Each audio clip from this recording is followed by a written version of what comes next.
porque es el que todos los días se ventila en las noticias. Una comparación más justa es esta, que es básicamente la misma, pero por millón de habitantes. Entonces, digamos que aquí es más fácil comparar a un país con el otro. Eh, entonces, ustedes pueden ver acá, quedó señalada la curva de Brasil. Aquí en la diapositiva anterior, aparentemente, digamos, escalábamos parecido. En esta uno ya ve que los casos por millón de habitantes de Brasil y esta curva que está aquí por aquí atrás por encima corresponde a la curva de los Estados Unidos. Todas esas telarañas de allá detrás pues son otros países. Ustedes pueden ver nuevamente el caso de Colombia. Fíjense que ya cuando uno escala por millones de habitantes se vuelve un poquito más evidente esta mejoría que ha tenido Chile recientemente, como en los últimos 2 meses. Colombia, Argentina, Perú y Ecuador. Aparentemente estamos llegando a un punto en el cual a partir de este momento vamos a ver que la cosa se estabiliza, más o menos como lo que le pasó a Brasil acá alrededor del día 100, que se llega a un máximo y se mantiene, digamos, la curva arriba, constante, número de casos por millón de habitantes. Hasta acá realmente lo que yo creo que el mensaje que se manda es, sí, Colombia es un país donde la epidemia progresó relativamente rápido y creo que eso es sorpresivo para nosotros porque pues no hemos hecho sino estar encerrados y pensar que los casos pues realmente no se han venido disparando sino hasta recientemente, pero comparados con otros países nos agrupamos como en el percentil de arriba. Estamos como en el cuartil superior de países en términos de velocidad.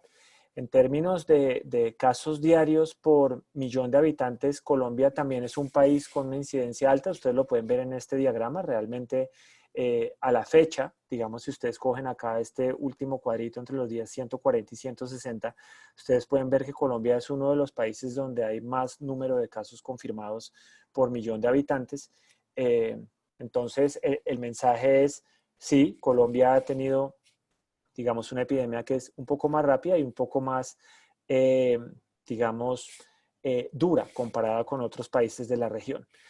Al final, la comparación, creo yo, no lleva a ningún lado. O sea, pensar que uno está mejor o peor que el país de al lado, realmente creo que no lleva a ningún lado. Lo importante es que el país maneje su epidemia en la medida de sus capacidades. No, para nada, es un indicador de éxito que no haya personas infectadas, para nada. Yo creo que es casi que lo contrario. Lo importante acá, en ausencia de una vacuna, es pensar en que entre más personas se infecten sin que la capacidad del sistema se, digamos, se exceda, tal vez es algo mejor, porque lo que va a suceder allí es que solamente con una pequeña excepción, y es el desgaste del personal del sistema de salud. O sea, pasar esta epidemia a tope tiene ese, digamos, ese lado negativo, pero de resto pasar la epidemia a tope tiene ventajas económicas y tiene ventajas también epidemiológicas en la medida que, digamos, podamos atender a todas las personas que necesiten atención, digamos, médica de alta calidad.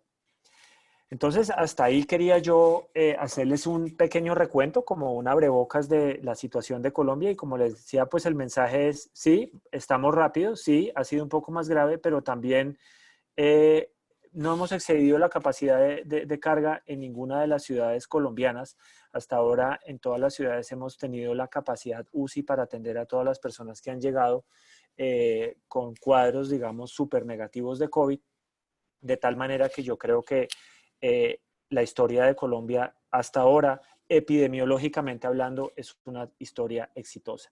El tema económico, y yo sé que eso es lo que ustedes, digamos, más saben y tal vez muchísimo mejor que yo podrían explicar las consecuencias de las medidas que se han tomado para tratar de mitigar este problema epidemiológico. Pues son las consecuencias, digamos, en términos económicos para la población.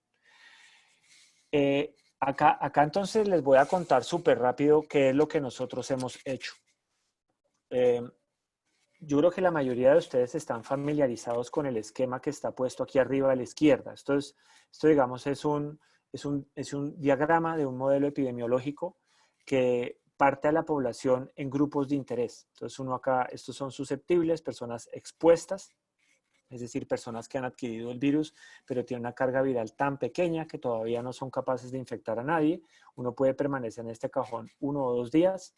Luego hay dos posibilidades, moverse a un cajón donde uno, digamos, desarrolla síntomas.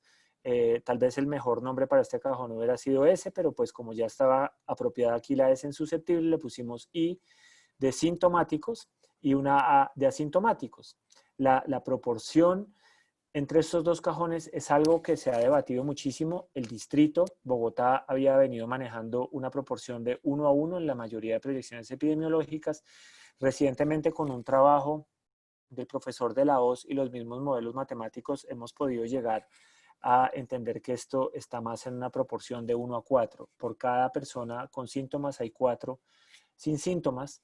El destino de una persona asintomática es recuperarse y el destino de una persona sintomática es o recuperarse en un 97% de las veces o hospitalizarse en un 3% de las veces. Una vez que la persona ha sido hospitalizada, existe una probabilidad del 25%. Estos números son para Colombia, realmente son para Bogotá. Sacados del trabajo con la Secretaría Distrital de Salud y el Instituto, una persona que va a la unidad de cuidados intensivos tiene una probabilidad del 50% de morir y una posibilidad del 50% de regresar a piso, como llaman los médicos, y finalmente de recuperarse. Entonces, este diagrama, pues fíjense ustedes que básicamente sirve el propósito de describir cómo es el progreso de la enfermedad, pero cada uno de estos se convierte en lo que se llama en el mundo matemático una variable de estado que está representada por una ecuación diferencial. En nuestro caso, una ecuación diferencial estocástica que incluye la probabilidad de que estos eventos sucedan. Entonces, nosotros desarrollamos este modelo que se constituye en el esqueleto básicamente del trabajo que nosotros hacemos y es análogo a lo que se han hecho en la gran mayoría de países y que fue pues de mucha importancia al principio. Los modelos nos llamaron la atención sobre la severidad de este problema, sobre el tiempo que iba a durar, sobre la importancia de que las cuarentenas se usaran para prepararnos, porque era imposible pensar que una cuarentena eventualmente podía solucionar el problema. Estábamos aplazando la curva, todo ese tipo de cosas realmente fueron pues el resultado de correr estos modelos epidemiológicos. Una cosa interesante, se las cuento rápidamente, que nosotros hicimos, que no ha sido común, es correr estos modelos en un ambiente que se conoce digamos, en el mundo de la modelación como una modelación por agentes. ¿Eso qué quiere decir? Que yo en lugar de meter acá a 7 millones de personas como susceptibles, yo, digamos, como el número 7.600.000, yo lo que hago es que meto acá agentes, personas sobre las cuales sé su edad, sé dónde viven, sé dependiendo de su edad si van a la universidad, si van al colegio, sé dónde trabajan, sé a la hora de la que trabajan, sé si cogen transporte público o privado. Eso se llama modelación por agentes. Es súper costosa computacionalmente, pero en la medida que uno conozca su población y tenga acceso a esos datos, se vuelve en un entorno mucho más, digamos, útil para modelar el tipo de medidas que quiere modelar pues las ciudades, que son básicamente restricciones a la movilidad de los habitantes dependiendo de su sector económico, su edad, etcétera. Entonces nosotros, acá les pongo, nosotros hicimos una simulación para Bogotá y lo que les estoy mostrando en esta diapositiva es de hecho la simulación que hicimos la semana pasada con la alcaldía para tomar las decisiones de lo que la alcaldesa anunció el lunes pasado y que ella bautizó el esquema 4-4. Yo ahorita les muestro un poquito más de detalles sobre eso. Eh, entonces, nosotros tenemos una ciudad, fíjense que se puede partir por localidades. Esto es una ciudad hipotética que se modeló. En este ejemplito está en escala 1-300. Los modelos de Bogotá los hicimos en escala 1-100, o sea, con 80.000 agentes. Eso computacionalmente es costoso, se demora un día en correr una simulación. Si uno lo hiciera a 8 millones de agentes, puede tomar una semana una simulación. Y por eso, digamos, a veces no es la herramienta preferida para tomar decisiones, por lo que computacionalmente es tan costoso. Entonces, en esos modelos uno tiene casas, aquí había 6.000 casas, había 1.200 lugares a los cuales los agentes pueden ir a hacer cosas como comprar sus alimentos, ir al banco, ir al parque, cosas, lugares de interés general a los cuales las personas van en ciertos horarios. Había un sistema de transporte con 16 líneas de transporte público, 480 lugares de trabajo, 25 colegios, 5 universidades y 13 hospitales. Digamos, esta ciudad hipotética que albergaba 25.000 agentes, eh, lo que se hacía era simular en el tiempo cómo esos agentes pasaban por estos diferentes estadios epidemiológicos y en esta figurita que ustedes están viendo acá, les muestro, esta es el número de personas que están en la unidad de cuidados intensivos. Las X negras son las personas que, perdón, los punticos rojos son las personas que estaban en la unidad de cuidados intensivos real para la ciudad de Bogotá desde el 6 de marzo hasta el 14 de agosto y las X son los valores que produce el modelo matemático corriéndolo con este esquema que ustedes pueden ver aquí abajo, que básicamente lo que pretendía era recrear las medidas que se habían tomado desde el 6 de marzo hasta el 14 de agosto. Ustedes pueden reconocer acá pues no se hizo nada entre el 6 de marzo y el 20 de marzo cuando empezaron las cuarentenas. Entonces aquí la gente trabajó al 100, colegios 100, universidades 100, lugares generales 100, adultos mayores y primera infancia saliendo común y corriente de sus casas. Y acá ustedes pueden ver los porcentajes con los que nosotros en el modelo restringimos la circulación de estos agentes, liberación del sector construcción, de la manufactura, comercio más vueltas, en tres, digamos, sectores escalonados que pasaron desde el 50 hasta casi el 70% de las personas saliendo a la calle en un día normal. Ustedes se pueden dar cuenta que aquí quedaron colegios y universidades cerradas durante todo este periodo, hasta que llegamos a la famosa restricción por localidades en las cuales nosotros pues cerrábamos una localidad, la otra, y producimos esta simulación que ustedes pueden ver acá. No sé qué tan claro puedan ver. De fondo se ven los intervalos de confianza. Ustedes pueden ver que los intervalos de confianza son súper grandes eh, porque en estos modelos de agentes, digamos, las corridas pueden ser muy distintas las unas de las otras dependiendo de las condiciones iniciales. Aquí en Infecte 1 inicialmente hace que las condiciones cambien muchísimo, pero en general la media se ajustaba relativamente bien a los datos. Estos son los valores de las personas en estos cajones al 14 de agosto. Entonces, esto básicamente sirvió para dos cosas. Primero, para pensar que el modelo era lo suficientemente bueno como para capturar la curva de la UCIs, que es la que más nos interesa. Y por otro lado, también nos permite saber un poco cuál es el estado de la población para el 15 de agosto sin poder tener un estudio serológico que nos permita diagnosticar a los agentes de forma, digamos, certera con datos de la población para esa fecha.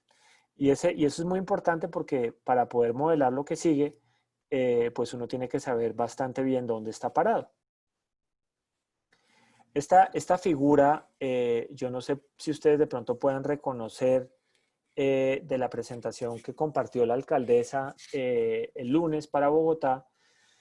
Bogotá sale de un esquema de restricciones por cuarentenas que básicamente estaba sacando como 2 millones de personas por día de la población.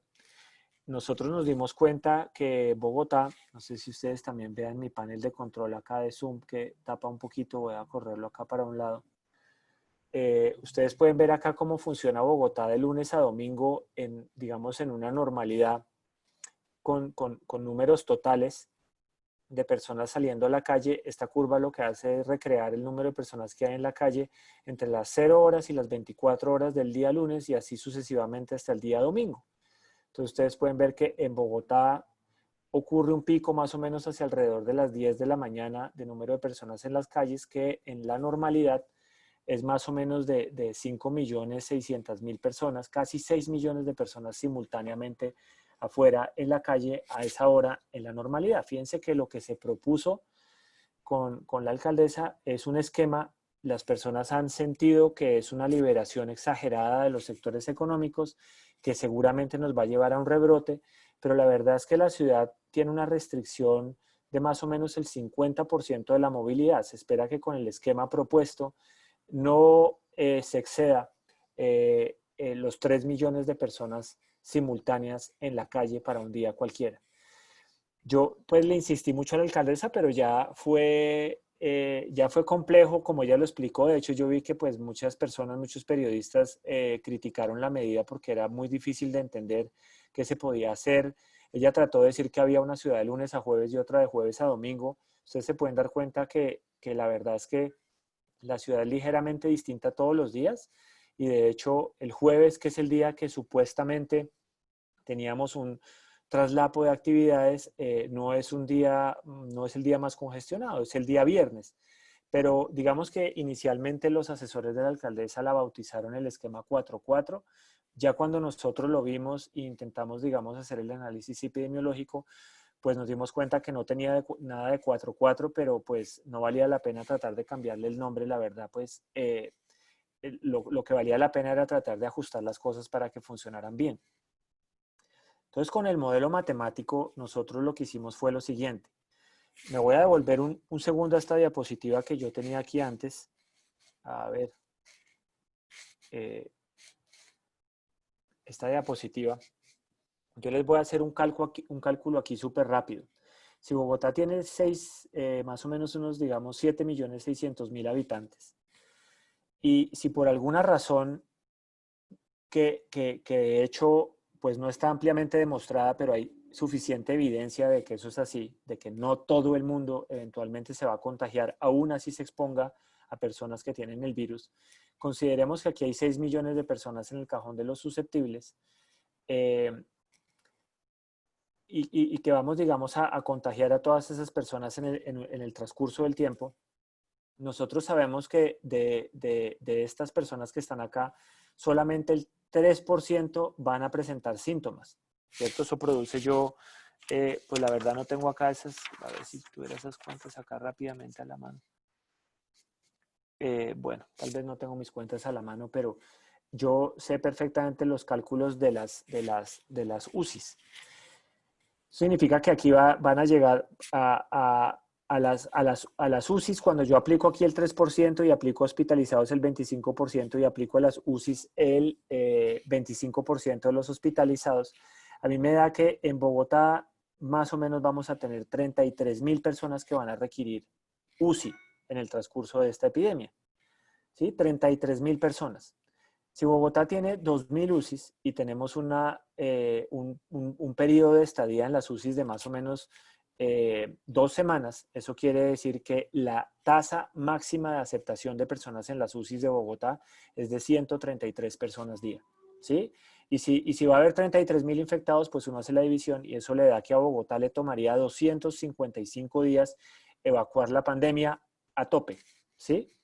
Nosotros no hemos ido a tope nunca. Fíjense aquí en la gráfica se ve que solamente hemos llegado a tope como a mediados del mes de julio, a estar ahí más o menos como por el 80% de la capacidad de las UCIs.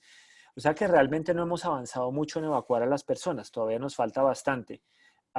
Y pensando en eso y pensando en la dificultad de modelar exactamente lo que la ciudad quería hacer, nosotros propusimos la idea de lo que es el costo y el cupo epidemiológico. ¿Cómo se calcula qué tan costosa es una actividad económica? Nosotros sabemos que hay diferentes riesgos asociados a las actividades económicas.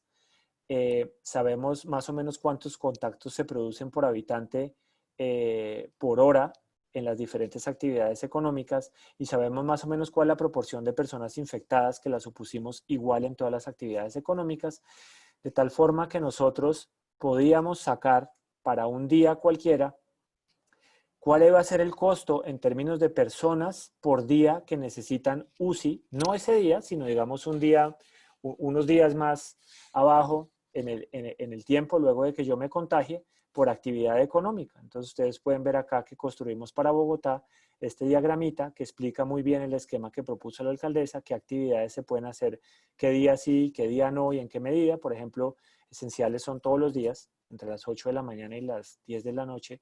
Construcciones de lunes a sábado, pero el sábado trabajan un poquito menos horas. Por ejemplo, manufactura quedó solo de lunes a jueves. Así sucesivamente ustedes pueden leer acá los grupos económicos y los días en los cuales ocurren esas actividades. Haciendo esos cálculos, por ejemplo, pudimos recomendarle a la alcaldesa, por ejemplo, fíjense el costo del deporte. El costo del deporte es completamente marginal, es una actividad que se practica al aire libre. Bueno, el deporte al aire libre, ¿cierto? El hecho de ser practicado al aire libre hace que la probabilidad de contagio, si las personas mantienen un distanciamiento y usan máscara, es súper bajito. Y los números que maneja Bogotá de deportistas pues tampoco son tan grandes, entonces restringir el deporte era a todas luces algo que no aportaba nada epidemiológicamente. Miren el aeropuerto, pues en el esquema 4.4 el aeropuerto va a funcionar solo con 160,000 personas al día, o sea que es una fracción de lo que realmente mueve, pero el costo epidemiológico del aeropuerto, que todo el tiempo se consideró algo muy alto, pues no es tan alto. Y operarlo, pues hace una diferencia gigante en esa sensación de regreso a la normalidad, de, no sé, de reactivación, ¿cierto? Aquí está sumado el costo total de lunes a domingo de cada día, de todas las actividades. Esto hay que compararlo con el cupo. Y como yo les decía, el cupo epidemiológico de Bogotá es aproximadamente 120 camas UCI día, considerando que las personas se quedan 2 semanas. Ustedes dirán, ¿por qué lo fijamos tan bajito? La razón por la cual está fijado bajito es porque el costo depende del número de personas infectadas que estén afuera. Si la proporción de infectados es mayor, el costo de hacer cualquier actividad se vuelve más grande. Y como las infecciones van a aumentar debido a la posibilidad de aumentar las actividades, dejamos ese margen con la esperanza de que el aumento de los contagios que van a ocurrir en los próximos días no desborde la UCI y no toque volver a otra actividad. Pensando en el futuro, esta es una simulación a futuro con nuestro modelo. Fíjense que aquí están nuevamente los porcentajes en que yo restringo cada uno de los sectores, de las personas, sacado del análisis del esquema 4.4. A nosotros esto es lo que nos da qué va a pasar en Bogotá en las próximas 4 semanas, hasta el 8 de octubre, desde el 8 de agosto hasta el 8 de octubre. Fíjense, nuevamente los intervalos de confianza del 95% son súper amplios, pero digamos que la media, que son los punticos rojos, estos son camas UCI, esta línea punteada es la capacidad total del sistema de Bogotá, 2.000 camas UCI, que son más o menos unos 23 individuos por cada 100.000 habitantes. Nos hacen pensar que eventualmente Bogotá va a ser capaz de capotear el esquema 4.4 como como se propuso por las próximas 8 semanas. Bueno, acá paro Bogotá porque pues ya me estaba extendiendo como demasiado y quería contarles, porque pues hablando con Armando habíamos dicho que sería también muy interesante esa visión de Colombia, y yo les quería contar, si a mí hay algo que me preocupa es Colombia, no me preocupa tanto las grandes ciudades, creo que las grandes ciudades ya encontraron un poco la manera de defenderse de esto. Y al final se va a volver un tema de manejar bien este vehículo súper complejo que es el coronavirus. Abriendo, cerrando, teniendo los sensores bien puestos. Ahorita se va a empezar a implementar toda esta técnica del PRAS, que nos va a servir muchísimo para manejar las cosas. Entonces a mí las ciudades no me preocupan tanto como me preocupa el país, porque desafortunadamente lo que vimos es que pues muchos municipios simple y llanamente siguieron los lineamientos del gobierno nacional y acabaron haciendo cuarentenas estrictas que han afectado mucho las pequeñas economías de estas regiones apartadas, y han resguardado a la población de nada, porque simple y llanamente se cerraron con poquísimos casos. Entonces nosotros tenemos un modelo. Fíjense que la estructura epidemiológica del modelo es idéntica al que les presenté arriba: susceptible, expuesto, infectado, asintomático y recuperado. Aquí nos quitamos todo el rollo de las UCIs para hacer unas modelaciones un poquito más rápidas, y lo que hicimos fue considerar todos los municipios de Colombia, que tuvieran más de 50 casos COVID a la fecha, pero de una manera interconectada. Nosotros, digamos, sabemos que Bogotá está conectado con miles de municipios, bueno, no miles, pero digamos decenas de municipios que pertenecen a Cundinamarca, Boyacá, Meta, zonas cercanas que manejan una, digamos, comunicación continua con Bogotá y así para todos los municipios del país. Por eso aparecen este diagramita que representa cómo se estudia para cada uno de los municipios. Está conectado aquí dentro del mapa de Colombia con flechas. De estos nodos tenemos tantos nodos como municipios hay en Colombia y las flechas representan el movimiento entre los municipios obtenidos a partir de lo que se conocen como las matrices de movilidad producidas por Google y Facebook, que se han vuelto bastante útiles para predecir cuál es el movimiento de personas dentro de ciudades y entre ciudades. Entonces les quería mostrar algunos resultados. Desafortunadamente no lo alcancé a poner aquí en la presentación de PowerPoint. A ver si este link no está funcionando. Entonces voy a parar un segundito, me permiten acá. Les voy a compartir otro archivo.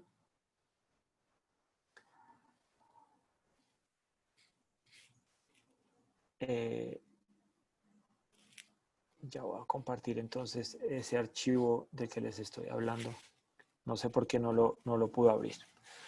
Entonces, este es el output de un modelo, se los quería mostrar para Bogotá, que tiene exactamente esa estructura que les acabo de mostrar. Permítame, yo bajo rápidamente estas figuras que no son tan relevantes. De pronto podemos parar un segundo en esta y les muestro de qué se trata. Son las 21 localidades de Bogotá. Bueno, son 20, pero la 21ª es personas que venían fuera de Bogotá. Digamos, estas son las curvas de acumulación de hospitalizados por localidad. Entonces nosotros hemos hecho este tipo de ejercicios.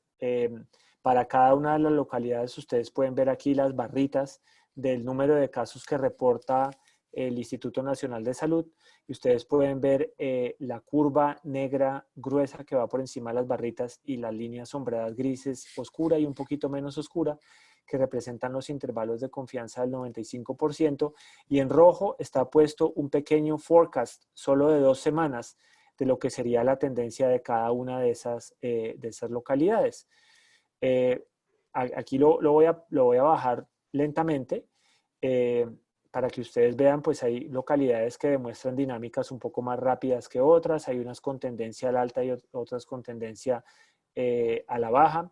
Yo desafortunadamente no alcancé a imprimir estas simulaciones con corte a hoy, me quedaron como con corte hace tal vez unos 20 días. Estas simulaciones toman bastantísimo tiempo, pero la ciudad ya se ha movido bastante en la dirección de estabilización de las diferentes localidades. Yo solamente les quería mostrar esto porque me parecía importante compartirles que una de las, digamos, cosas positivas de estos modelos es que primero, a medida que los datos se van recopilando, los modelos se ajustan mejor y mejor a los datos que vamos tomando y podemos utilizar esos parámetros que ya aprendimos, ¿cierto? Cómo responden a las diferentes medidas de confinamiento, etcétera, para hacer proyecciones de lo que pasaría si. Entonces, con eso hemos aprendido que Bogotá no se podía abrir del todo porque iba a ocurrir un pico tremendo que iba a volver a sobrepasar la capacidad del sistema, que el esquema 4.4 eventualmente nos va a permitir estar ahí por debajo. Fíjense, este es el consolidado de Bogotá,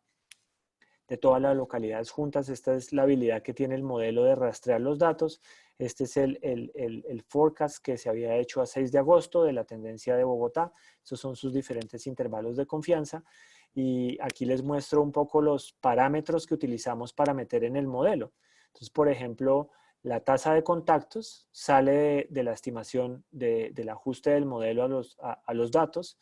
La proporción de asintomáticos, aquí por ejemplo estábamos manejando para la última simulación una proporción de asintomáticos del 50% de la población y la fracción no reportada, fíjense que es fracción altísima la que habíamos estimado con el modelo que llegaba hasta en las últimas semanas hasta el 95% de las personas que no reportan su infección con COVID. Entonces, estas cosas sirven muchísimo para la toma de decisiones. Produjimos también un indicador epidemiológico que sirve para saber cada una de las localidades qué tan cerca está de pasar un umbral por debajo del cual eventualmente la curva cede y empieza a disminuir. Eso no significa que no pueda volver a reactivarse. La curva finalmente disminuye como consecuencia de, de las medidas de confinamiento. No baja de forma natural, es consecuencia de las medidas de confinamiento, pero ustedes pueden ver que la mayoría de localidades de Bogotá se acercan a un punto en el cual la transmisión se va a romper, la curva va a empezar a disminuir y por eso pensábamos que era una oportunidad buena para hacer, digamos, este cambio de esquema donde se le dan oportunidades a más sectores económicos y a esta, digamos, esta sensación de mayor movilidad y reactivación económica. Estos son los forecasts de la fuerza de infección, es decir, qué tan contagioso va a seguir siendo el virus en cada una de estas localidades. Y este análisis lo tenemos para los 1000 y pucho de municipios de Colombia nos hemos preocupado por algo que yo les contaba y ya con esto termino para que podamos escuchar las preguntas. Nos hemos preocupado por algo que es, digamos, difícil de entender y modelar.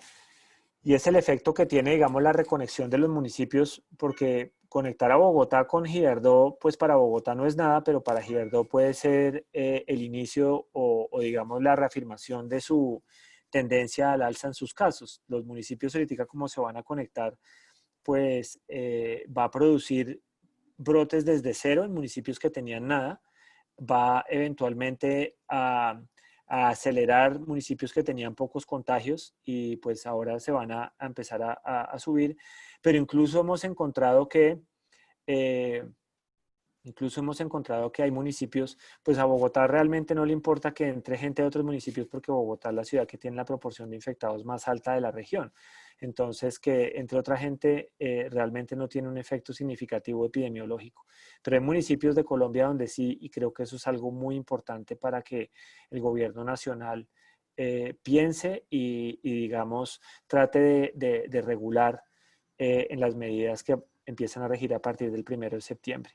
Yo ya estoy llegando al final de esta presentación, les estaba pasando despaciosamente estas simulaciones que son forecasts súper largos, ustedes se pueden dar cuenta pues más o menos cómo son las curvas para las diferentes localidades de Bogotá cuando yo hago un forecast ya de varias semanas.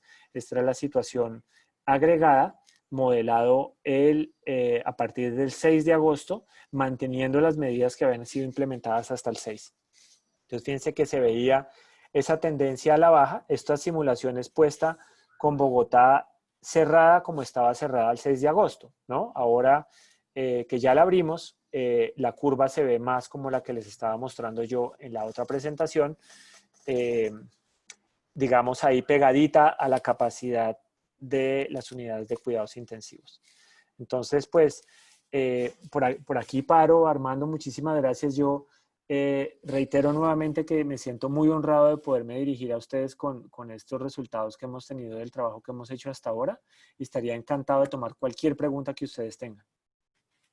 Bueno, Juan Manuel, muchísimas gracias y muy, muy interesante, muy provocadora la cantidad de cifras y proyecciones. Y entonces quería preguntar a las personas que quisieran levantar la mano.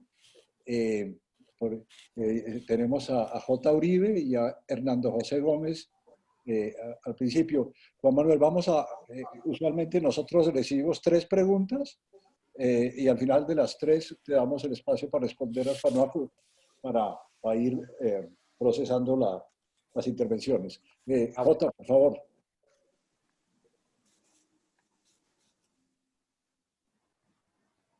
J. No se oye, J. Cerrado. Disculpen, sí, ya. No, que muchas gracias y muchas gracias a Juan Manuel. Muy interesante la presentación. Tengo una pregunta puntual. En el modelo epidemiológico que muestra la parte, digamos, básica, todos los muertos pasaron por hospital. Y al mismo tiempo, la curva muestra, la curva de UCIs, donde tiene un límite de UCIs de 2000, muestra un crecimiento y lo acerca a los 2000 en la parte final del periodo. Aquí uno de los miembros del grupo, Juan Esteban, nos ha mostrado cálculos sobre porcentaje de muertos que no pasaron por hospitalización. Entonces yo quisiera saber cómo afecta el modelo el caso de que una proporción que no es despreciable, que en el caso de Bogotá parece incluso ser mayor que en muchas en las otras ciudades principales, cómo se afecta el modelo si se tiene en cuenta que hay una proporción, repito, no despreciable de personas que murieron sin ir al hospital. Y al mismo tiempo, cómo se afecta la conclusión de que se ha estado manejando bien porque no se ha desbordado el número de UCIs. Porque me pareciera que el objetivo final es que nos contagiemos la mayoría de la gente sin ir a desbordar las UCIs. Pero claro, si nadie va a las UCIs y nadie fuera a los hospitales, pues nos podríamos morir todos sin desbordar las UCIs. Entonces quisiera un comentario sobre eso. Sí. Juan Manuel, tal vez le damos la palabra a Hernando José y después te doy la palabra. Hernando José, por favor. Juan Manuel, muchas gracias y muy interesante la presentación. No, yo quería preguntarte, cuando ustedes hacen la priorización, digamos, en el modelo este del 4x4, de qué puede salir, qué no puede salir, digamos, tuvieron en cuenta, además, digamos, del cupo total que mostrabas, cómo, digamos, lo distribuyeron, con qué criterio, ¿sí? Porque pues tenemos actividades productivas por un lado, por otro lado temas de colegios, otras actividades esenciales, o sea, ¿cómo fue ese proceso de priorización? Porque pues uno podría pensar que hay unas que pueden ser, que hay muchas, digamos, distribuciones que pueden funcionar, unas que son más costosas que otras, unas que afectan unas poblaciones más que otras. Entonces quería preguntarte cómo fue eso. Y segundo, yo lo que entiendo es que hasta cuando no nos infectemos el 40% de la población colombiana no entramos en una etapa de inmunización. O sea que la idea de que nos mantengamos cerca de ese techo de las UCIs es para acelerar lo más posible el proceso, digamos, de contagio, para llegar a lo más pronto posible a ese punto de inmunización. O sea, y en cierta manera, pues la pregunta ahí también es, básicamente lo que nos debe guiar entonces es el tema de disponibilidad de UCIs y no preocuparnos tanto de si hay más o menos infectados. Y en ese sentido, pues si Bogotá logra crecer de 2.000 a 2.500, las UCI simplemente podríamos manejar una mayor apertura y a la hora, la verdad, más acabar el proceso, digamos, de inmunización más rápido. O sea, que invertir en las UCIs es una excelente inversión. Eso es la segunda pregunta que tenía. Bueno, muchas gracias, Hernando José. Juan Esteban Carranza, por favor, terminamos la primera ronda. Bueno, muchas gracias por la presentación. Yo hablo con un poquito de conocimiento de causa porque yo soy, digamos, usuario, he sido usuario de estos modelos, digamos, soy me ha tocado entender un poco de epidemiología a la brava en los últimos meses. Entonces tengo dos comentarios. Una pregunta respecto a el modelo. ¿Cómo están haciendo para cuadrar los datos? Me dio la impresión por la última parte de la presentación que ustedes están asumiendo que algo así como el 95% de los casos sintomáticos no se reportan o de los casos totales. Y la mortalidad luego la calculan con respecto a los casos que se reportan, o hay una cantidad de casos sintomáticos que también conducen a la muerte y, digamos, no pasan por el hospital. En ese caso pasaría algo así como lo que se refiere a lo que se refiere J. Digamos, una primera duda respecto a la forma como está modelado. Y una duda un poco más general respecto al modelo, y es que de usar estos modelos y ver los datos, pues uno se estrella con una incertidumbre fundamental, y es que da la impresión que estos modelos pues no, les queda faltando un pedazo sustancial de la realidad, porque de lo contrario uno se queda como sin cómo explicar una cantidad de cosas que están sucediendo. Por ejemplo, lo que observamos en Barranquilla se acabó la epidemia. Eso no, allá no hay cuarentena ni nada, y eso, pues digo, hay una cuarentena igual que se cumple de forma tropical, como se cumple en Cali, como se cumple en Buenaventura, y allá el número de muertos ha caído de una forma precipitada. En el caso de Buenaventura, en Buenaventura no se muere, se ha muerto una persona en la última semana, una ciudad de 200.000 personas, muy pobre, muy hacinada, muy indisciplinada. Hubo 150 muertos En Barbacoas, Nariño, hace 2 meses estuvo gravísima la epidemia, hace 1 mes tuvieron las ferias patronales absolutamente sin tapabocas, sin absolutamente ningún cuidado, llevan 2 meses, creo, una cosa así, sin que nadie se muera. Y es muy difícil reconciliar esta aparente inmunidad que uno observa en estos focos localizados, con estos modelos que predicen básicamente, a pesar de unos meses, predecían pues una especie como de catástrofe apocalíptica. Entonces no sé esa incertidumbre respecto al modelo, si ustedes la incorporan en sus predicciones. Y una observación como economistas, que somos casi todos, un porcentaje alto de gente aquí, y es que estas predicciones respecto a la efectividad de las medidas no farmacéuticas, usualmente cuando vienen del lado epidemiológico, ignora un componente fundamental de lo que sucede, y es que la gente, el comportamiento es endógeno. Entonces, por ejemplo, cuando yo he visto aquí en Cali que de repente decidieron que solo se podía ir al supermercado un día a la semana, entonces imaginándose que entonces solo la 7ª parte de la gente va a ir a hacer mercado, cuando en realidad lo que ocurre es que todo el mundo va a hacer mercado al mismo tiempo, y ocurren unos tumultos absolutamente desproporcionados de personas, o las restricciones para hacer deporte 1 hora al día, que a lo que conducen son aglomeraciones de deportistas a una sola hora del día, y digamos, lo único que hacen es aumentar el peligro de contagio. Y yo no sé si este tipo de respuestas endógenas, que son digamos, parte del comportamiento humano, hacen parte de esta modelación que ustedes hacen. Muchas gracias, Juan Esteban. Entonces, Juan Manuel, tiene la palabra. Gracias, Armando. Entonces, arranco por referirme entonces primero a la pregunta de José, que pues espero haberlas podido, digamos, capturar bien, esas 3 preguntas tan interesantes, y que mi respuesta sea satisfactoria. Entonces, José nos estaba comentando que hay un porcentaje de personas. A ver, la observación era fantástica. Si las personas no van al hospital, pues no excedemos las UCIs y pensamos que estamos súper bien porque las personas mueren en casa y no excedemos la capacidad del sistema. Nosotros en el modelo, a ver, ¿cómo afecta eso el modelo? El modelo puede considerar que hay personas que mueren en casa y que nunca pasan por el hospital. Entonces uno podría pensar, y tal vez esta pregunta la puedo relacionar con la que estaba haciendo Juan Esteban ahorita, de que cómo se calibran estos modelos, qué hacemos, porque él llamaba la atención sobre el hecho de que haya en nuestros estimativos, por ejemplo, un porcentaje tan alto de personas que son, que digamos que no reportan al sistema. Nosotros lo que hemos tratado de hacer con los modelos es seguirle la pista a las curvas que se han generado a través de los datos del Instituto Nacional de Salud y las secretarías, que nosotros sentimos como ciertas. Entonces los modelos han ajustado muertes, han ajustado UCIs y han ajustado casos nuevos diarios de manera simultánea.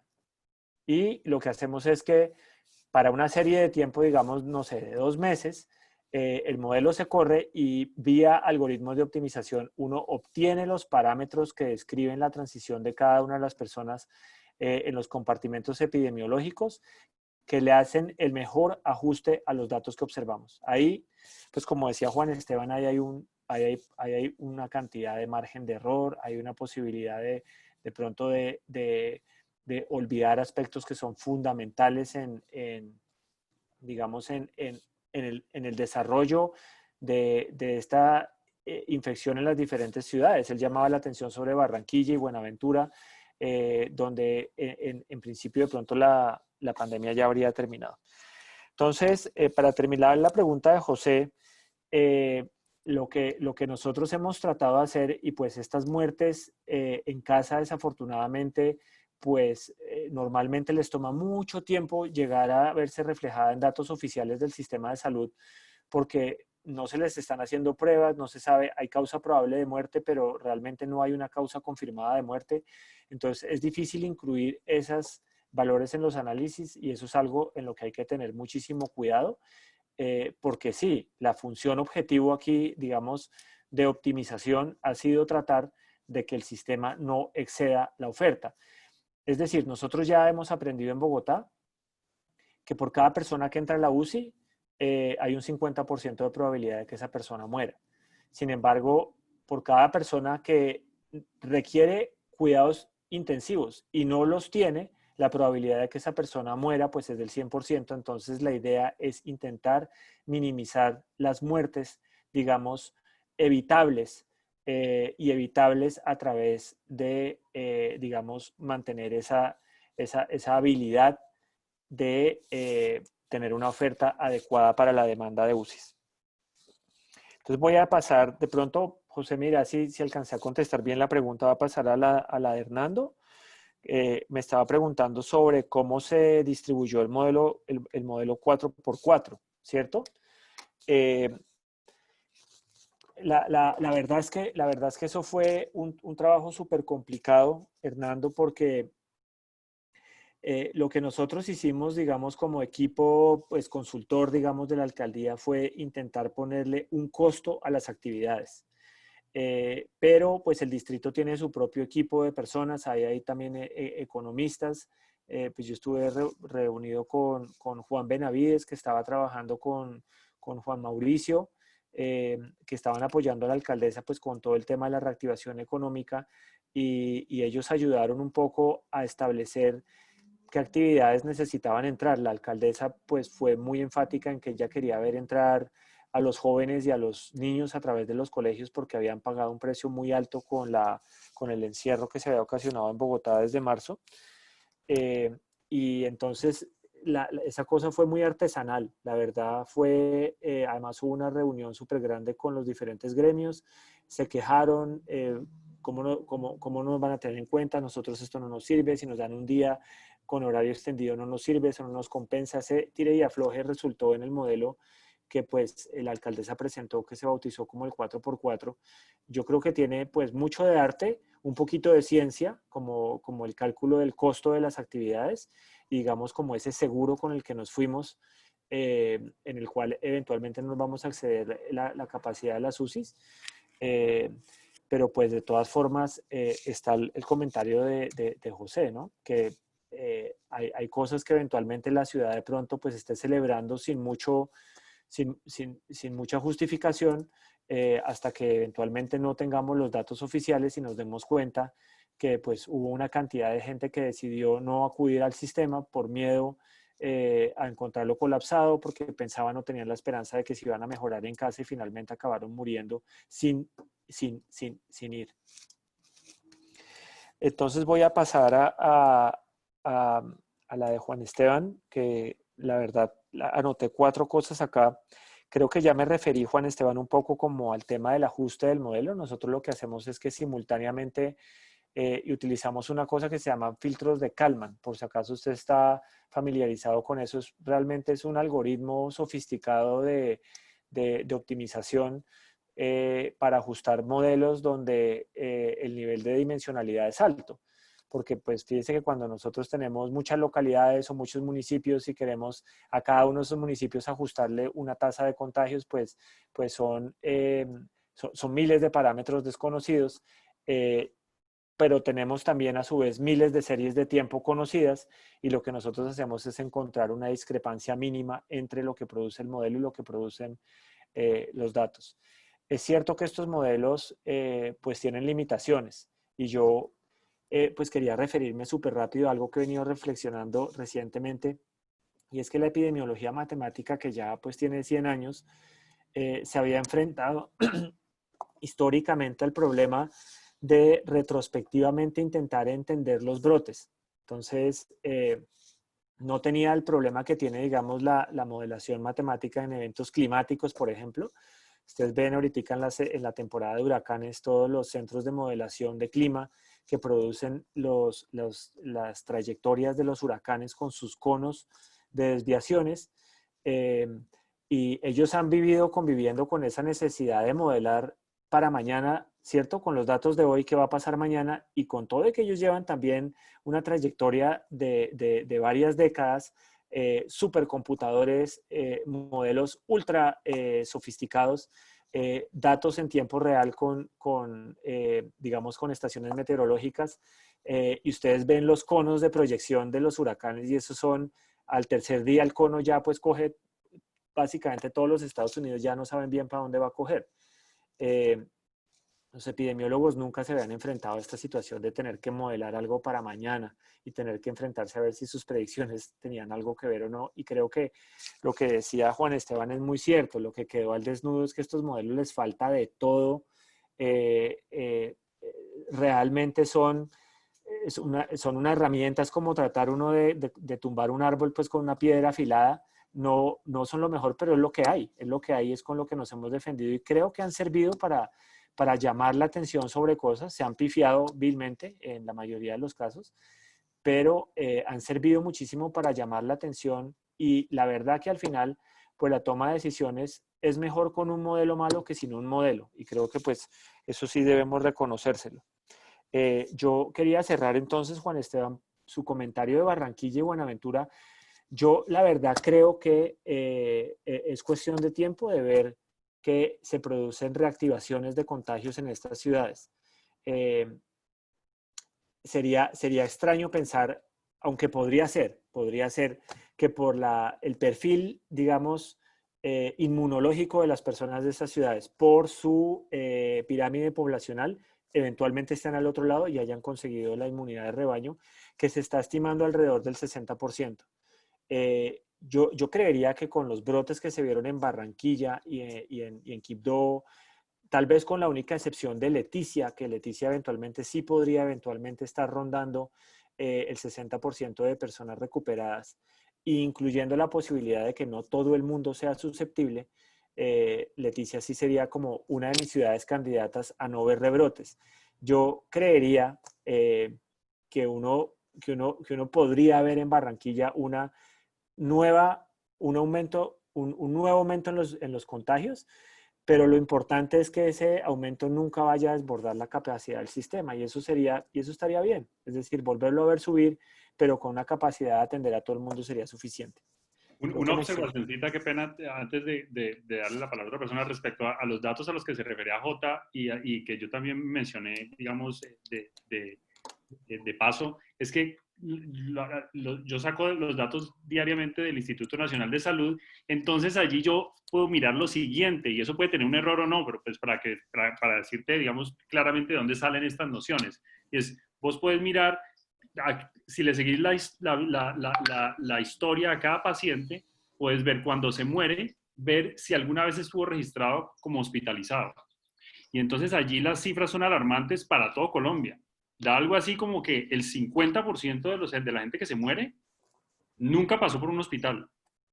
Yo no creo que se mueran en la casa, para serte sincero. Yo creo que, es decir, nunca pasó por una sala general de hospitalización. Yo no creo que se mueran en la casa, yo creo que se mueren, digamos, llegando al hospital, se mueren en la sala de emergencia. Eso ocurrió mucho en Barranquilla, gente que se moría, digamos, en la sala de reanimación. Algo por el estilo, pero o un error o alguna peculiaridad en la forma como el instituto está registrando esos datos. Pero, digamos, ese es el dato crudo, eso es el cálculo que sale de los datos del Instituto Nacional de Salud. Y esa tasa de personas que aparecen como muertos sin haber estado hospitalizados ni en cuidado intensivo es más alta en Bogotá que, por ejemplo, en Cali. En Cali es bastante inferior al promedio nacional, en Bogotá es bastante superior al promedio nacional. Solo te dejo, digamos, esa duda. De pronto en la Secretaría de Salud te van a decir, no, es que esa gente en realidad sí estaba tratada, pero estaba en alguna cosa así, digamos, de pronto hay alguna peculiaridad. Bueno, muchas gracias, Juan Esteban. Ahora tenemos a Cecilia María Vélez. Jaime ya me había pedido por el chat, y Antonio Celia, precisamente desde Barranquilla, Colombia. Entonces, Cecilia, adelante. Bueno, vamos a ver si esto me deja, si la conexión me deja. Habiendo una relación tan alta entre el reporte de los infectados y el número de pruebas que se realizan, ¿cómo tienen en cuenta esto tanto en las comparaciones internacionales como en los modelos? Porque, pues, obviamente va a depender mucho del número de pruebas, el reporte de infectados. Listo, Cecilia. Jaime Millán, por favor. Gracias, Juan Manuel. No, mi pregunta es la siguiente. El gerente de Sura hizo un video muy conocido en que muestra que los atendidos por Sura ha logrado minimizar la llegada de la gente a las unidades de cuidados intensivos mediante la adopción de una serie de medidas de oxigenación y ponerlos en otras medidas, acostarlos boca abajo o algo así, y que minimiza eso. Eso, cuando lo dio esta presentación fue hace, no sé, por ahí unos 15 días, un mes, pero en ese momento aparentemente esas técnicas no se habían extendido más allá de Sura, porque muchas otras entes no las conocían. Entonces mi pregunta es, ¿en qué medida estos parámetros del modelo que definen cuánta gente va a cuidados intensivos pueden estar o sobreestimando la cantidad de gente que vaya allá, porque pueden tratarse de otra manera, ¿sí? Sin que vaya a cuidados intensivos? Listo, Jaime, muchas gracias. Y ahora sí, Antonio Celia. Bueno, saludo a todos, Juan Manuel. Gracias por compartir conocimiento y hacer un esfuerzo tan grande por adivinar una enfermedad que es rarísima, ¿no? Porque va desde que ni la sientes hasta que te mueres. El caso de Barranquilla es bien interesante y nosotros lo seguimos de cerca en un grupo pues, que estaba apoyando a la alcaldía a ver qué hacíamos. Y lo que creemos en este momento, la explicación más plausible es que esto llegó muy rápido acá, antes que ninguna otra ciudad, y no estábamos preparados y sabíamos muy poco. Nos cogió descuidados, pero no tenemos información ni cercana a dónde murió la gente. Y aquí hay un tema que digamos que se puede asomar por ahí, es que el objetivo del alcalde para informar que murió por falta de UCI no existe. Es muy difícil decir eso porque políticamente es quizás lo que te cuesta más. Pero no olvidemos que si bien es cierto, ya salimos de la pandemia, salimos a un costo alto. El número de muertes en Barranquilla está alrededor de 1.200 por cada millón de habitantes. Entonces, si tú al final de esto, que tienes que esperar un tiempo para hacer un balance, el juicio lo haces sobre la base de, digamos, desastre económico y número de fallecidos, todavía es tiempo de esperar. Ahora, lo que yo estoy viendo por las cifras, yo no soy experto ni mucho menos, lo que veo es que al llegar antes a Barranquilla y no saber exactamente qué hacer, encontramos cifras como esta. Por ejemplo, la mortalidad de los pacientes de Sura, que es lo que decía Jaime, era el 8%. Los de Medina el 42%. Hay una diferencia notable hasta que el alcalde, con ayuda de nuestros gritos, le dijo a la gente de PS que se pusieran las pilas porque estaban muy relajados con el tema. Entonces, al habernos llegado antes y no saber tanto como sabemos ahora, incluyendo tus modelos, Juan Manuel, va a ser distinto el número de fallecidos que si llega a 4 o 5 meses pico a Medellín o a Bucaramanga, donde ya hay mucha más experiencia. Entonces, yo no creo que todo tienda al número de Barranquilla de 1.200 muertos por millón de habitantes. Creo que no. Desde el punto de vista de eso, que sí salimos rápido, pero el costo hasta ahora sigue siendo alto. Gracias. Bien, Juan Manuel, por favor. Gracias, Armando. Sí, pues a ver, entonces me regreso a la pregunta que nos hacía Cecilia sobre el porcentaje de positividad en las muestras. La verdad es que eso, Cecilia, no, digamos que no afecta a los modelos directamente. Como yo pues les contaba, nosotros tratamos de hacerle el mejor ajuste a las series disponibles y digamos, la proporción de personas que hubieran resultado positivas, si se les hubiera podido practicar un examen, es una salida del modelo matemático. Entonces nosotros la verdad es que no tenemos acceso a esa información como para ajustar el modelo a priori. Realmente el modelo bota ese porcentaje de personas que son subreportadas, que uno eventualmente debería contrastar contra lo que está obteniendo de los datos. En Colombia lo que ha pasado es que ha habido un sesgo impresionante por hacerle pruebas a personas sintomáticas, porque inicialmente teníamos pocas pruebas, hoy en día la capacidad del país es bastante mejor. De hecho, estaba leyendo que nos ubicamos, estamos en el cuartil superior de capacidad de hacer pruebas. Sin embargo, el porcentaje de positividad en los primeros 3 o 4 meses era altísimo porque le estábamos haciendo pruebas solamente a personas sintomáticas. Entonces, tienes toda la razón, eso es algo que es importante considerar. Te cuento que no está metido en los modelos, realmente es una salida del modelo. Y nosotros hemos estado observando que en general hay mucha más gente asintomática de la que originalmente se pensaba. Entonces, paso a la pregunta de Jaime que nos preguntaba en qué medida, ¿cierto? El número de personas en las UCIs puede estar sobreestimada. Creo que esto también es algo que en las otras preguntas había surgido, la preocupación porque los números que estemos nosotros manejando para hacer los fit de los modelos no sean lo más acertados posibles. Creo que eso es cierto. Yo le repito nuevamente, nuestra función objetivo digamos, de optimización de los modelos para el diseño de las estrategias ha sido mantener la demanda de las UCIs por debajo, y los modelos han sido ajustados con nuevas infecciones diarias, muertes y UCIs, pero reportadas por el sistema. Y la verdad es que tenemos que ser muy conscientes que hay unos errores. Ya pues ahorita Antonio nos contaba lo que había pasado en Barranquilla y Juan Esteban nos estaba contando lo que él sabía de la ciudad de Cali y lo que él sabe de los datos del Instituto Nacional de Salud sobre el tema de las muertes. Entonces yo creo que ahí todavía hay muchísimo trabajo por hacer. Yo creo que lo que va a ser realmente valioso es que cuando esto pase, nosotros analicemos los datos lo mejor posible, seamos lo más honestos posibles con nosotros mismos para que realmente generemos un conocimiento que nos sirva para enfrentarnos al siguiente evento epidemiológico y comportarnos un poco más como los modeladores de clima, que ya tenemos una experiencia, que ya sabemos qué funciona, qué no funciona, dónde la embarramos, como para tratar de tomar medidas un poquito menos, que impacten un poquito menos la sociedad. Y pues los comentarios de Antonio me hicieron reflexionar muchísimo. Creo, Antonio, ese análisis está muy interesante porque sí, las 1.200 muertes por millón de habitantes realmente serían consistentes. Creo yo, por ejemplo, lo que sucedió en la ciudad de Nueva York, que fueron más o menos del orden de unas 10.000 muertes para una ciudad de aproximadamente, o pues por lo menos el área metropolitana y de lo que tiene que ver con los 5 condados de Nueva York, daría una cifra como parecida. Lo que se cree hoy en día para Nueva York es un porcentaje de recuperados de aproximadamente el 40%. Todavía se estima que faltaría infectar a un 20% de personas adicionales para llegar a la famosa inmunidad de rebaño.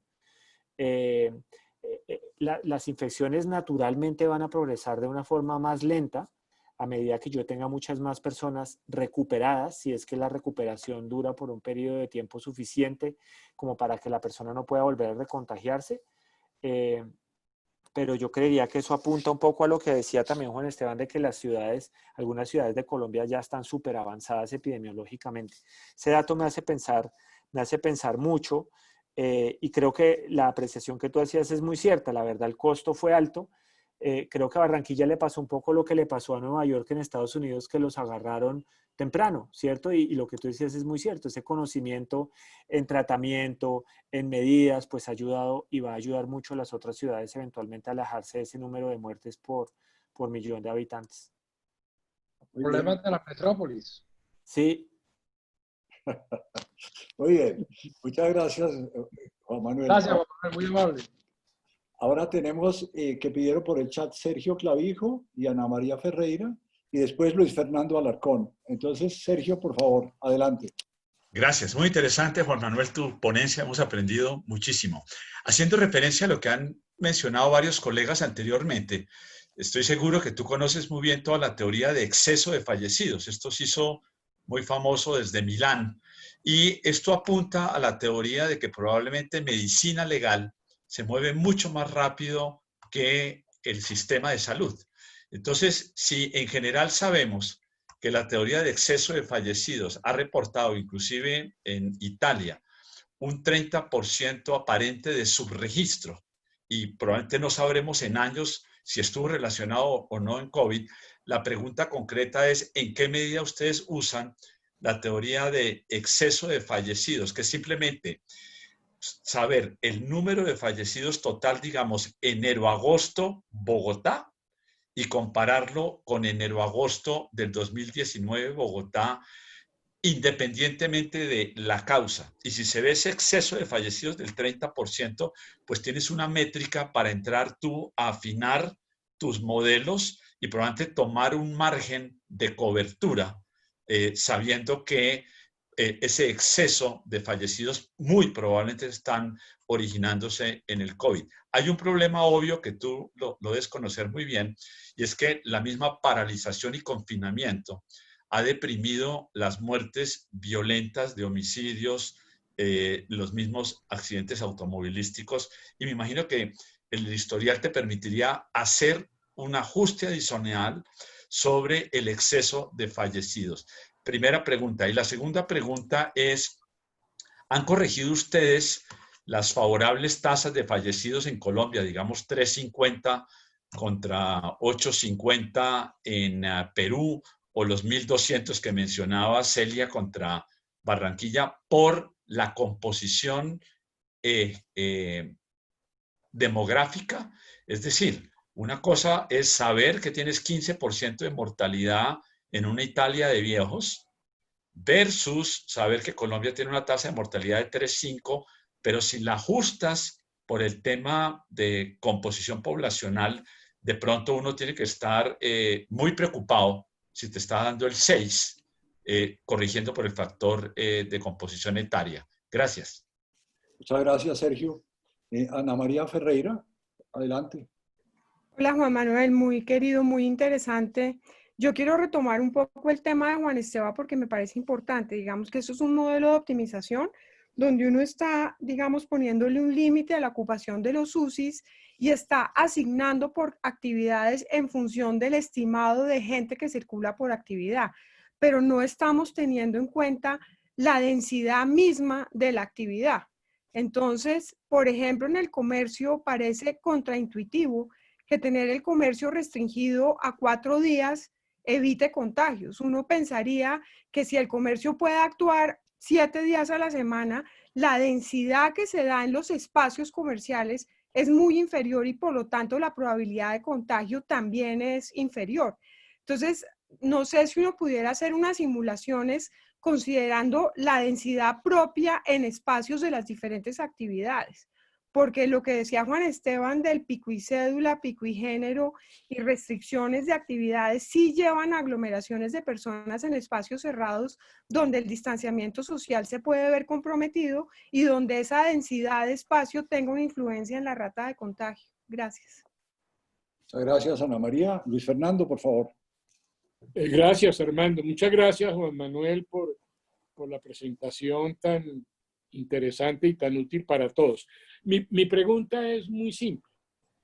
Háblenos un poquito de la tal inmunidad de rebaño. Usted nos decía, a eso llegamos cuando usted se haya contagiado el 60% de la población. Cada rato aparece una cifra distinta, entonces que el epidemiólogo de no sé dónde diablos dijo que con 30%, el otro que con 40%. ¿Cómo es ese concepto? Porque yo creo que en términos prácticos para uno es importantísimo. Un poco para ponerle un horizonte de tiempo a esta cosa. Lo que sabemos es que tenemos que estar bien encerrados hasta que aparezca una vacuna efectiva o hasta que la inmunidad de rebaño opere y por muerte natural nos dessalgamos del tal virus. Entonces, háblenos un poquito del tema y, por el otro lado, supongo yo que ese tema está endógenamente modelado en todos los modelos de ustedes. ¿Qué quiero decir? Que, digamos, las tasas de contagio, pues distintos parámetros del modelo van evolucionando dinámicamente. No es lo mismo al comienzo, cuando muy poquita gente se ha inmunizado, a un poco más adelante, cuando ya hay un porcentaje bastante más grande de gente que se ha contagiado y de alguna manera se ha inmunizado. Entonces, ¿cómo es el tratamiento de eso en los modelos? Muchas gracias, Luis Fernando. Juan Manuel, yo quisiera a la pregunta de Luis Fernando agregarle ¿qué porcentaje creen ustedes que ya está infectado en Colombia? Para pensar en cuánto nos falta. Pero adelante con las preguntas. Muchas gracias. Gracias, Armando. Bueno, entonces voy a arrancar por las dos preguntas que tenía Sergio en el que nos contaba sobre la teoría del exceso de fallecimientos. Yo apenas él estaba hablando, obviamente estaba pensando en el ejercicio que ya hicimos nosotros de mirar esos datos para los meses de abril y mayo y junio en Bogotá, y pues nos habíamos dado cuenta exactamente de lo que él mencionaba, y es que para el caso de Bogotá había una disminución en las muertes para ese periodo de tiempo, se había compensado un fenómeno con el otro, y además pues que pues el encierro llevó a un bajonazo en las muertes violentas, accidentes de tránsito, etcétera. Y además, pues que digamos las muertes que ocurrieron en Bogotá en esos meses, pues fueron pocas porque la ciudad pues entró en un confinamiento súper drástico que le puso un freno completo a la dinámica de transmisión del COVID. Ese tema tiene que incorporarse, es supremamente interesante. Nosotros no lo hemos todavía incorporado en los modelos.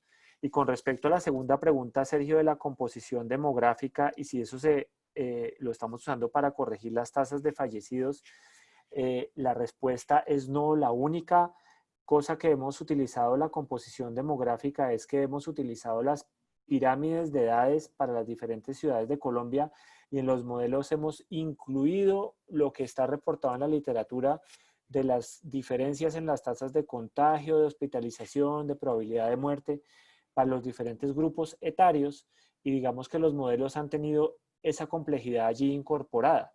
Entonces, las proyecciones que se hacen y el ajuste de los datos, pues ha considerado eso, y en teoría, digamos, las proyecciones que se hicieran para cualquiera de las ciudades de Colombia estarían considerando un poquito su estructura demográfica, que yo creo que les da cierta robustez a esas proyecciones, cuando uno, pues digamos, considera que no es lo mismo, no es lo mismo ser de un grupo etario y otro, y digamos los contactos que se presentan en cada uno de esos grupos etarios. Pero ahí hay muchísimo trabajo por hacer, y la verdad es que, pues como comentaba yo anteriormente, pues estos modelos todavía son una caricatura, ¿cierto?, de lo que se necesita para poder modelar bien estas situaciones tan complejas.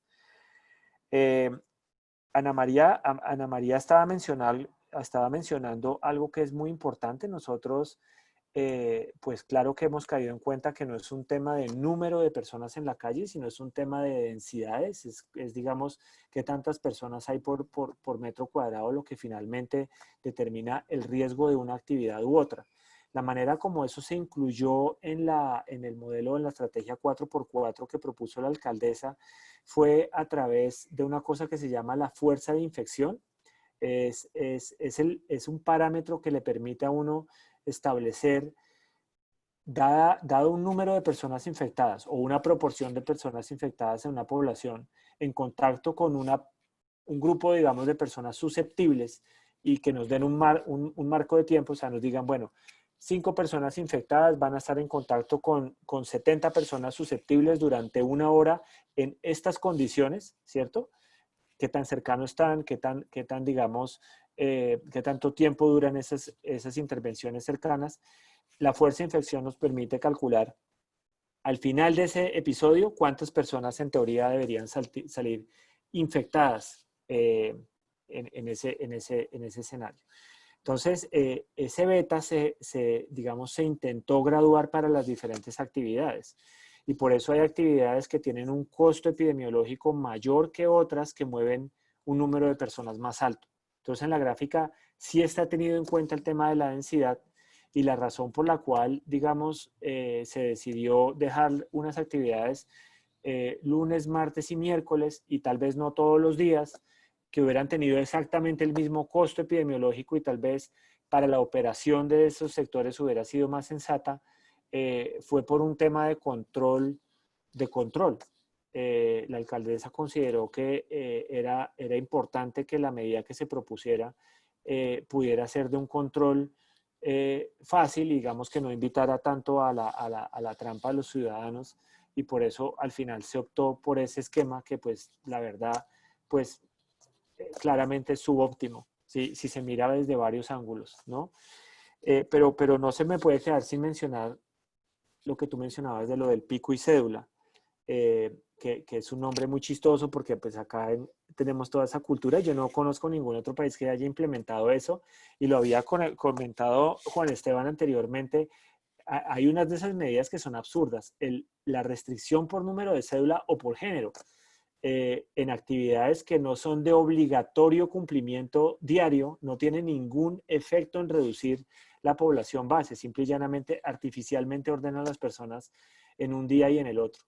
Entonces, tal vez en el único lugar donde eventualmente podría tener efecto es en actividades en las cuales las personas, por ejemplo, realizan constantemente de lunes a viernes. Todos los días tengo que salir a hacer algo de lunes a viernes, y si me ponen el pico y cédula, pues finalmente disminuyo el aforo a la mitad, porque yo estaba obligado en hacer esa actividad y pues ahora ya no la puedo hacer sino 3 días, entonces pues dividieron el aforo. Pero si yo puedo escoger el día de la semana que hago algo y me ponen pico y cédula, pues lo hago el día que puedo y pues no se está logrando nada. Eso yo intenté explicarlo de todas las formas que pude, pero aquí en Colombia nos fascina restringir con la placa, con la cédula, con el género. Eso es algo que lástima que no pudimos lograr hacer entender a las autoridades, que tal vez no valía tanto la pena seguir insistiendo con eso. Estoy totalmente de acuerdo con Ana María. Y finalmente, entonces, Luis Fernando y Armando me piden referirme rápidamente al tema de la inmunidad de rebaño. Yo les iba a compartir acá el final de esta presentación que teníamos con el tema de la alcaldía. Voy a hacerle un zoom acá para que se vean sus pantallas. Lo que nosotros hicimos acá fue poner 5.000 puntos en una cuadrícula, y los puntos negros son personas susceptibles, los puntos verdes son personas recuperadas y los puntos rojos son personas infectadas, manteniendo la proporción de personas infectadas que se estima que hoy en día hay para la ciudad de Bogotá. Y Armando, los estimativos para Bogotá son del 20% de recuperados. Yo creería que Barranquilla podría estar alrededor de 40%. Yo creería que Cali, Medellín y Bogotá eventualmente pueden estar más o menos alrededor de ese número, entre 20 y 25% de personas recuperadas. Eso no se sabe. Y acá está un cuadro que pues nosotros construimos para ilustrar el tema de la inmunidad de rebaño. Acá con el mismo número de puntos pasamos de 10 a 20 y aquí en este diagrama está en 30. Yo lo que les quería llamar la atención acá en este diagrama es que fíjense que un punto, aquí hay un punto rojo que está en contacto con muchísimos punticos negros de personas susceptibles. ¿Sí? Uno podría ver acá, bueno, este rojo está aquí en contacto con uno que ya está recuperado, pero por este lado tiene personas susceptibles. En la medida en que yo voy aumentando la proporción de personas recuperadas, yo puedo empezar a encontrar circunstancias en las cuales busquemos uno acá. Por ejemplo, aquí todavía sigue habiendo muchos susceptibles cercanos a estos dos infectados, pero fíjense que ya empieza a haber como un número grande de personas recuperadas cercanas a este punto rojo. Así más o menos funcionan las ciudades. Las ciudades no revuelven a todo el mundo con todo el mundo. No todos tenemos contacto. O sea, una persona que vive en Usaquén no se va a encontrar con una persona de pronto con cualquiera de las personas que viven en la localidad de Kennedy. Entonces, a medida que yo voy aumentando el número de personas recuperadas, yo puedo empezar a encontrar más fácilmente circunstancias. Observen esta situación acá. Este punto rojo está enteramente rodeado de puntos verdes. Es decir, esta persona infectada no va a infectar a nadie más. Está simple y llanamente metida en un entorno en el cual las personas que lo rodean están ampliamente recuperadas. Cuando llegamos al 60% es muchísimo más fácil encontrar, ¿cierto? Este punto rojo está completamente aislado de las personas susceptibles. Este punto rojo está completamente aislado de las personas susceptibles. La probabilidad de que un individuo se contagie, ¿cierto? La probabilidad individual de que yo me contagie cuando me encuentre con un infectado sigue siendo exactamente la misma que había cuando no había nadie recuperado.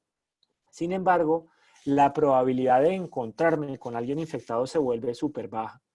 Entonces, la inmunidad de rebaño realmente hace referencia a esa situación en la cual, digamos, la dinámica de contagio se ralentiza completamente, porque simple y llanamente esas pequeñas redes sociales de las personas, de sus grupos de contactos, una persona normalmente va a la misma universidad, se encuentra con el mismo grupo de gente, coge el bus más o menos a la misma hora, hacen que, digamos, los contagios nuevos sean muy escasos, de tal forma que se producen, pero no generan ningún tipo de alarma en el sistema de salud. Ahora, una persona de 80 años con preexistencias, declaremos a Bogotá que ya tiene la inmunidad de rebaño, una persona de 80 años con preexistencias, esa persona, ¿qué decisión toma? Esa persona realmente todavía tiene que tomar la decisión de cuidarse, porque en el caso de que esa persona se encuentre con alguien infectado, su probabilidad de presentar un cuadro crítico y morir sigue siendo exactamente la misma del día cero. Solo que desde el punto de vista de salud pública, ¿cierto? La ciudad eventualmente va a tener un número de contagios que es tan bajo que ya no habría un problema, digamos, serio desde el punto de vista del sistema de salud para manejarlo. Muy bien, muchas gracias, Juan Manuel. Tenemos Marta Lasprilla tiene una pregunta y yo quisiera hacerte una pregunta al final. Ya estamos terminando. Entonces, Marta, por favor. Gracias, Armando. Juan Manuel, mil gracias. Y usted mencionó que le preocupaba lo que podría suceder con los municipios con la ruralidad de Colombia. Yo soy también muy cercana a esa ruralidad y la verdad es que también me preocupa, sobre todo los cuentos, los mitos increíbles que hay, que me estoy sintiendo mal, creo que estoy infectada, pero no voy al hospital porque allá me infecto.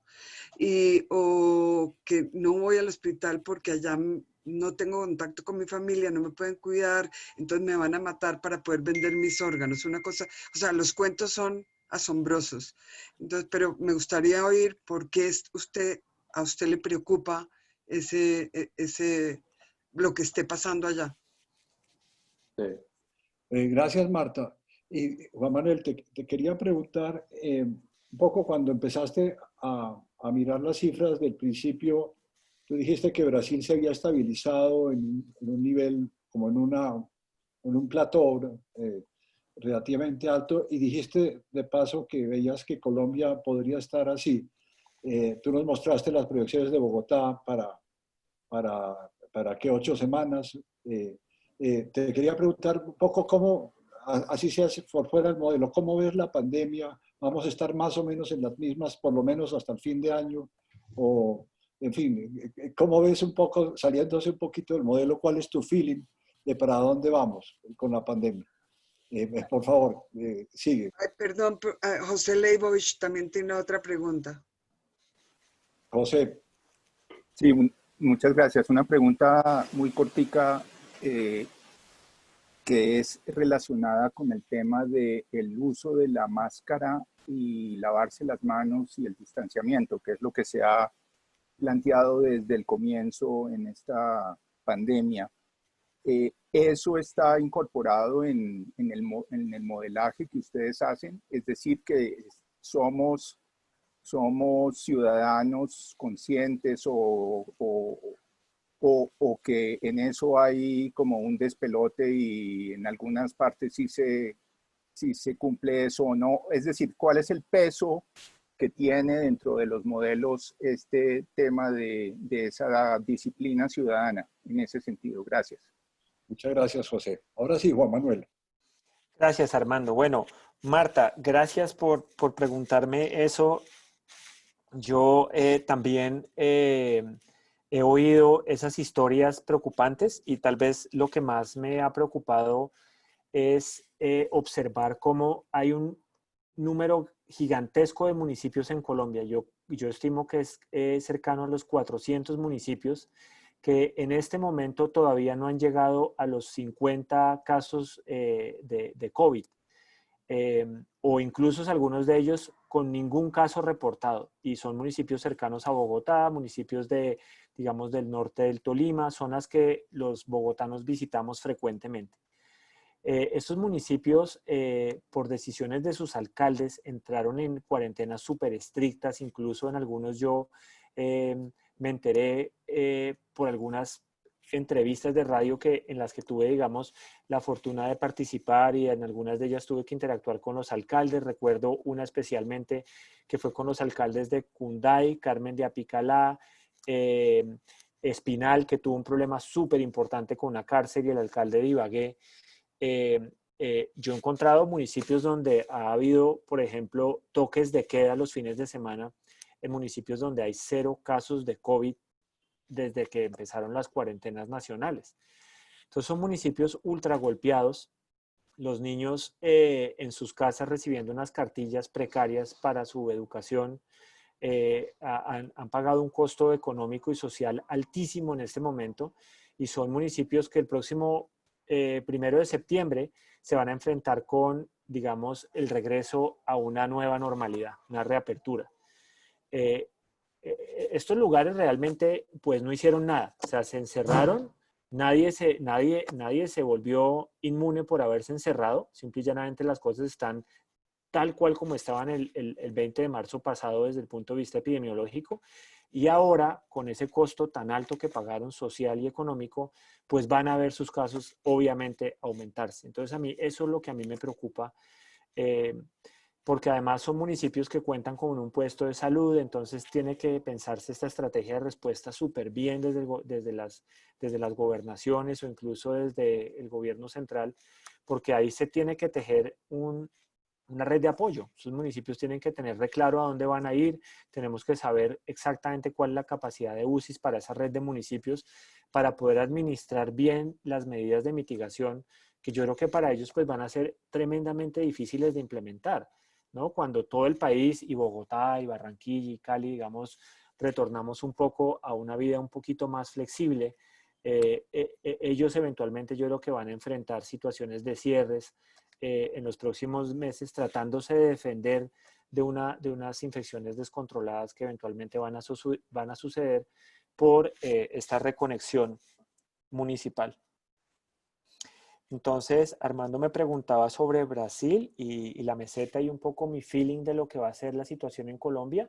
Yo creo que, pues, Armando, eso es un poco lo que yo veo, como yo veo una situación súper dispareja a nivel nacional. Las grandes ciudades un poquito más al otro lado, manejando las cosas con muchísima habilidad por el aprendizaje, por la fortaleza, por la cultura ciudadana, un poco por la resiliencia, y veo esas otras ciudades intermedias, municipios pequeños, empezando a ver crecer sus curvas de contagio y viéndose un poquito a gatas de qué manera van a poder enfrentar las cosas para que puedan, pues, no sé, darle la atención a las personas que viven en estas cabeceras municipales de la mejor forma posible. Entonces, tal vez como la población de Colombia es, no sé, tal vez voy a decir alguna cifra que no me la sé de memoria, pero puede ser en un 40% o 50% que habiten en grandes ciudades. Posiblemente la cifra de Colombia agregada se parezca a la de Brasil en la medida en que todos los nuevos casos los van a empezar a producir la Colombia rural, la Colombia de los pequeños municipios, y las grandes ciudades cada vez siendo menos significativas al aporte a esa curva, y de pronto como país viéndonos como viviendo una meseta, pero definitivamente va a haber lugares puntuales que van a estar viviendo su pequeño drama, ¿cierto? Con sus curvas empinadas apenas empezando a manifestarse.